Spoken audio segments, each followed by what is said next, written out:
नमस्कार दोस्तों, मैं रवि कुमार शर्मा आपका स्वागत करता हूं आपके चैनल एग्जाम आर पार में। तो स्टार्ट करते हैं अपने टॉपिक को। आज हम डिस्कस करने वाले हैं दोस्तों मैग्नेटिक सर्किट के कुछ क्वेश्चंस के बारे में। तो महत्वपूर्ण वीडियो का दोस्तों ध्यान से देखिएगा। तो चलिए स्टार्ट करते हैं। पहला प्रश्न है हमारा कि विद्युत चुम्बकीय प्रेरण की घटना किसके द्वारा खोजी गई। यानी जो इलेक्ट्रोमैग्नेटिक इंडक्शन प्रिंसिपल था भाई, वो किसके द्वारा दिया गया था, आपको सभी को पता होगा। ये दिया गया दोस्तों हमारा माइकल फैराडे के द्वारा। तो माइकल फैराडे के द्वारा क्या था, हमारा इलेक्ट्रोमैग्नेटिक इंडक्शन प्रिंसिपल दिया गया। तो ये नियम क्या कहलाता है दोस्तों हमारा कि जब किसी कंडक्टर को किसी मैग्नेटिक फील्ड में रखकर हम रोटेट कराते हैं तो कंडक्टर के कारण क्या होता है, मैग्नेटिक लाइन्स का दोस्तों कटती हैं, इसमें छेदन होता है, तो कंडक्टर में क्या बनता है कि वोल्टेज ईएमएफ बन जाती है। ठीक है ना। तो ये आपको ध्यान रखना है। Option number C correct answer हो जाएगा। चलिए अगले प्रश्न पर आते हैं। अगला प्रश्न हमारा कि जब किसी कुंडली के निकट से किसी चुंबक का दक्षिणी ध्रुव दूर ले जाया जाता है तब उत्पन्न प्रेरित विद्युत बल की दिशा क्या होती है दोस्तों, आपकी वामवर्त होती है। दोस्तों क्या होती है, वामवर्त। वामवर्त को बोलते हैं दोस्तों आपका एंटी क्लॉकवाइज डायरेक्शन। क्या बोलते हैं, anti clockwise. Option number A इसका आंसर होगा। सो क्या बोलते हैं हम आपका एंटी क्लॉकवाइज डायरेक्शन। क्या बोलते हैं, एंटी क्लॉकवाइज डायरेक्शन। ठीक है ना। चलिए अगले प्रश्न पर आते हैं। अगला प्रश्न हमारा लेंज का नियम संबद्ध है या संबंध है। लेंज का नियम किसके संबंध होता है दोस्तों आपका, तो ये होता है हमारा ऑप्शन नंबर सी, यानी ऊर्जा के संरक्षण के सिद्धांत से। ठीक है ना। यानी ऊर्जा संरक्षण के नियम की बात करें तो क्या होता है कि ऊर्जा को ना तो हम उत्पन्न कर सकते और ना ही नष्ट किया जा सकता, तो केवल एक रूप से दूसरे रूप में उसका कन्वर्ट कर सकता है, रूपांतरण किया जा सकता है। और लेंज के नियम की बात करें तो लेंज के नियम में क्या होता है दोस्तों, इसकी प्रकृति इस प्रकार की होती है, उसी कारण का विरोध करता है जिसके कारण से ये पैदा होता है। तो ऑप्शन नंबर सी क्या होगा हमारा, इसका करेक्ट आंसर हो जाएगा। चलिए अगले प्रश्न पर आते हैं। अगला प्रश्न है हमारा बहुत ही जनरल सा क्वेश्चन है दोस्तों आपका कि प्रेरकत्व का मात्रक यानी इंडक्टर का मात्रक क्या होता है। तो दोस्तों इंडक्टर का मात्रक क्या होता है हमारा, हेनरी होता है। दोस्तों क्या होता है हमारा, इसका मात्रक यूनिट क्या होती है, हेनरी। ठीक है ना। क्या होती है यूनिट इसकी, हेनरी होती है। नहीं, ऑप्शन नंबर सी क्या होगा इसका करेक्ट आंसर होगा। तो यूनिट से दोस्तों काफ़ी प्रश्न आते हैं, तो यूनिट से भी आप देखिएगा। ठीक है ना, काफ़ी प्रश्न आपसे यूनिट से पूछे जाते हैं। चलिए अगले प्रश्न पर आते हैं। अगला प्रश्न है हमारा कि प्रेरण कुंडली एक यंत्र है जिसके द्वारा उत्पन्न की जाती है, यानी इंडक्शन कॉइल एक यंत्र है दोस्तों जिसके द्वारा उत्पन्न की जाती है। तो इसके द्वारा क्या उत्पन्न की जाती है दोस्तों, इसका ऑप्शन देख लेते हैं। उच्च धारा उत्पन्न की जाती है, उच्च वोल्टता, अल्प धारा या अल्प वोल्टता। तो दोस्तों क्या उत्पन्न की जाती है, इसके द्वारा हम करते हैं उच्च वोल्टता। दोस्तों क्या करते हैं, उच्च वोल्टता, यानी ऑप्शन नंबर बी क्या होगा इसका करेक्ट आंसर हो जाएगा। यानी इंडक्शन कॉइल के द्वारा क्या जनरेट करते हैं, वो क्या उत्पन्न करते हैं हम, हाई वोल्टेज। चलिए अगले प्रश्न में आता है। अगला प्रश्न है हमारा कि प्रेरण कुंडली में संचक के व्यवहार से द्वितीय कुंडली का विद्युत वाहक बल।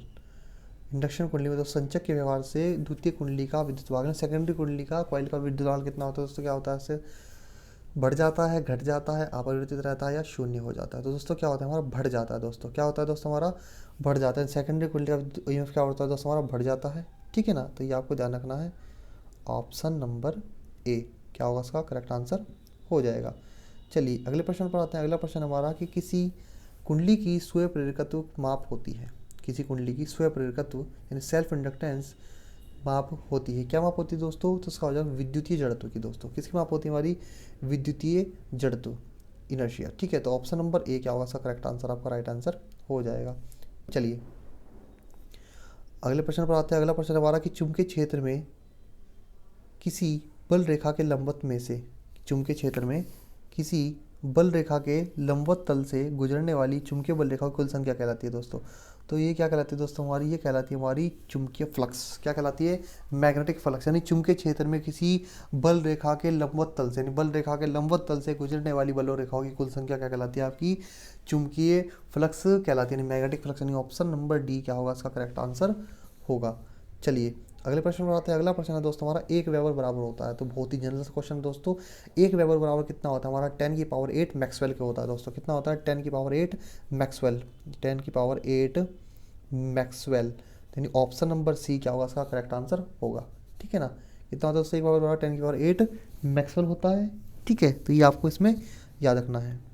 चलिए अगले प्रश्न पर आते हैं। अगला प्रश्न है हमारा कि यदि किसी बोतल की कॉक खोलने वाले स्क्रू को इस प्रकार घुमाया जाए कि उसकी नोक चालक में से किसी दिशा को दर्शाए, चालक में से धारा की दिशा में आगे बढ़ती है, तो उसके घुमाव की दिशा चुंबकीय बल रेखा तो प्रदर्शित करता है। यह नियम कहलाता है। तो ये नियम दोस्तों कहलाता है आपका, ये कहलाता है कॉर्क स्क्रू नियम। कौन सा नियम कहलाता है दोस्तों आपका, कॉर्क स्क्रू नियम होता है। आपने आप लोगों ने मैग्नेटिक सर्किट पढ़ा होगा। ठीक है ना। क्या होता है कॉर्क स्क्रू नियम, यानी स्क्रू को हम घुमाते हैं दोस्तों किसी कैप पर रखे बोतल की, तो जो स्क्रू घुमाते हैं हम टाइट करते हैं क्लॉकवाइज में, आप टाइट करेंगे आप, और एंटी क्लॉक में क्या होता है लूज होगा। तो जो स्क्रू को आप टाइट करेंगे दोस्तों, तो जो हमारा स्क्रू अंदर की ओर जाएगा, तो उसका जो पेंच की जो आगे की डायरेक्शन होगी वो दर्शाएगी हमारी करंट की डायरेक्शन, और जो घूमने की डायरेक्शन होगी दोस्तों वो दर्शाएगी आपके मैग्नेटिक फील्ड की डायरेक्शन को दर्शाता है। ठीक है, ये आपको याद रखना है। यदि आपका ये कोई स्क्रू है दोस्तों इस प्रकार से, तो ये जो आगे हम इसको टाइट करेंगे दोस्तों, तो ये जो डायरेक्शन होगी ना इसकी नीचे की ओर, ये दर्शाएगी आपकी करंट की डायरेक्शन को।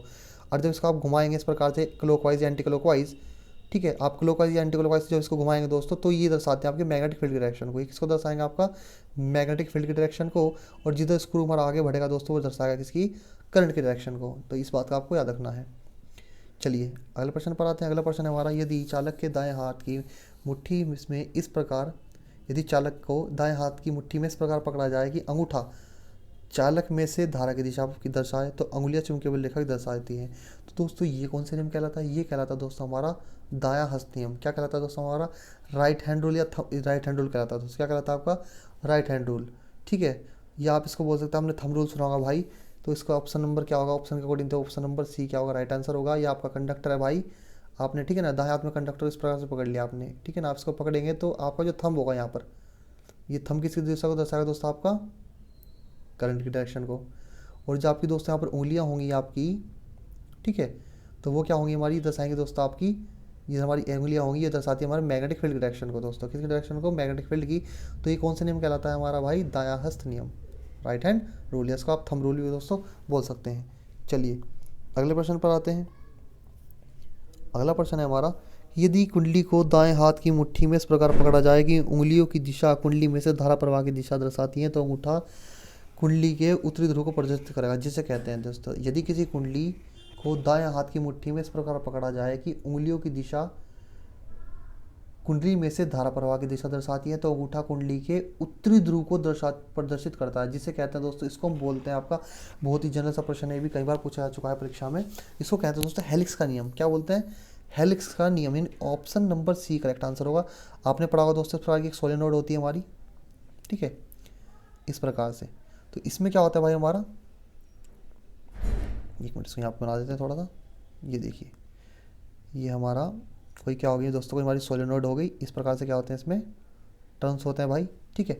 अब इसमें कहा है कि यदि हम इसको दोस्तों हम क्या पकड़ें, राइट हैंड से इसको पकड़ेंगे, तो इसमें देखिए हमारी जो अगर थंब होगा हमारा, इसको मैं इस पकड़, तो थंब हमारा ये होगा, थंब की डायरेक्शन ये हो जाएगी दोस्तों, हमारा थंब हो गया, ये क्या होगा दोस्तों हमारा इधर थंब, इधर क्या होगा दोस्तों हमारा थंब हो गया हमारा, ठीक है, ये हमारा थंब। और यहाँ पर हमारी दोस्तों हमारी क्या है, हमारी सारी हमारी उंगलियाँ हैं हमारी, ठीक है ना, हमने इसको इस प्रकार से पकड़ लिया है, ठीक है। अब क्या होगा दोस्तों, इसमें जो हमारी उंगलियों की दिशा होगी दोस्तों, उंगलियों की जो दिशा होगी हमारी, वो क्या दर्शाएंगे? कॉइल में से करंट की डायरेक्शन। किसकी डायरेक्शन? कॉइल की, कॉइल में से, यानी ये कॉइल हमारी, तो कॉइल में से करंट की डायरेक्शन, करंट किधर है वो दर्शाएगी, ठीक है। किसको दर्शाएंगे दोस्तों? कॉइल में से करंट की डायरेक्शन को दर्शाएंगी। और इसमें जो हमारा अंगूठा होगा दोस्तों, वो किसको दर्शाएगा? नॉर्थ पोल को प्रदर्शित करता है। तो ये नियम कौन सा कहलाता है आपका? हेलिक्स का नियम कहलाता है। नहीं, ऑप्शन सी राइट आंसर इसका होगा। चलिए अगले प्रश्न पर आते हैं। अगला प्रश्न है हमारा, हवा या निर्वात की तुलना में किसी पदार्थ में समान चुंबकन बल लगने से उत्पन्न फ्लक्स घनत्व उस पदार्थ की कहलाती है। तो क्या कहलाती है दोस्तों? उसकी चुंबकशीलता कहलाती है दोस्तों। क्या कहलाती है? उसकी चुंबकशीलता। यानी हवा या निर्वात की तुलना में किसी पदार्थ में समान चुंबकन बल लगने से उत्पन्न फ्लक्स घनत्व उस पदार्थ की क्या कहलाती है? चुंबकशीलता, उसकी परमेबिलिटी कहलाती है। यानी ऑप्शन नंबर बी क्या होगा इसका? राइट आंसर होगा दोस्तों, ठीक है ना, ये आपको ध्यान रखना है। चलिए अगले प्रश्न पर आते हैं। अगला प्रश्न है हमारा कि किसी चुंबकीय परिपथ में चुंबकीय फ्लक्स को स्थापित करने वाला बल कहलाता है। किसी चुंबकीय परिपथ में चुंबकीय फ्लक्स को स्थापित करने वाला बल कहलाता है दोस्तों। तो इसमें क्या कहलाता है दोस्तों? हमारा ये कहलाता है हमारा चुंबकीय वाहक बल दोस्तों। क्या कहलाता है? चुंबकीय वाहक बल। जिस प्रकार से आपका इलेक्ट्रिकल सर्किट में ईएमएफ होता है दोस्तों, जो इलेक्ट्रॉन्स को एक सिरे से दूसरे से लेके जाता है, तो आपका मैग्नेटिक सर्किट में दोस्तों स्थापित करने वाले बल को क्या बोलते हैं? आपका चुंबकीय वाहक बल, या इसको बोलते हैं भाई आप इसको एमएमएफ। क्या बोलते हैं? एमएमएफ। फुल फॉर्म पूछ लेता है इसकी, तो क्या होती है? Magneto motive force. क्या होती है दोस्तों? मैग्नेटो मोटिव फोर्स, ठीक है ना, ये क्या होती है दोस्तों? इसकी फुल फॉर्म होती है। तो ये इस बात का आपको याद रखना है। चलिए अगले क्वेश्चन पर आते हैं। अगला प्रश्न हमारा, विद्युत परिपथ के प्रतिरोध के समान, विद्युत परिपथ के प्रतिरोध के समान चुंबकीय परिपथ में चुंबकीय फ्लक्स के मार्ग में उत्पन्न हुई बाधा को क्या कहते हैं। जिस प्रकार से आपका विद्युत परिपथ में दोस्तों प्रतिरोध होता है करंट के मार्ग में बाधा को उत्पन्न करने वाला, इसी प्रकार से मैग्नेटिक सर्किट में फ्लक्स के मार्ग में उत्पन्न हुई बाधा को क्या कहेंगे।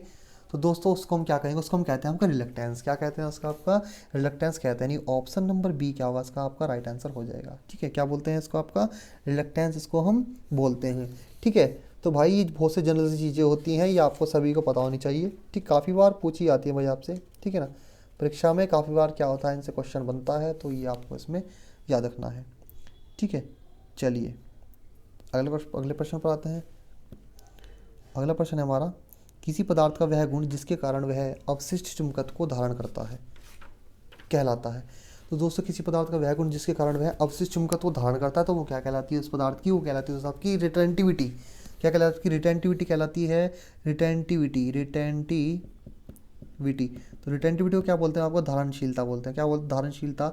यानी ऑप्शन बी क्या होगा आपका करेक्ट आंसर हो जाएगा दोस्तों। ठीक है ना, ऑप्शन बी क्या होगा आपका करेक्ट आंसर, नहीं राइट आंसर हो जाएगा।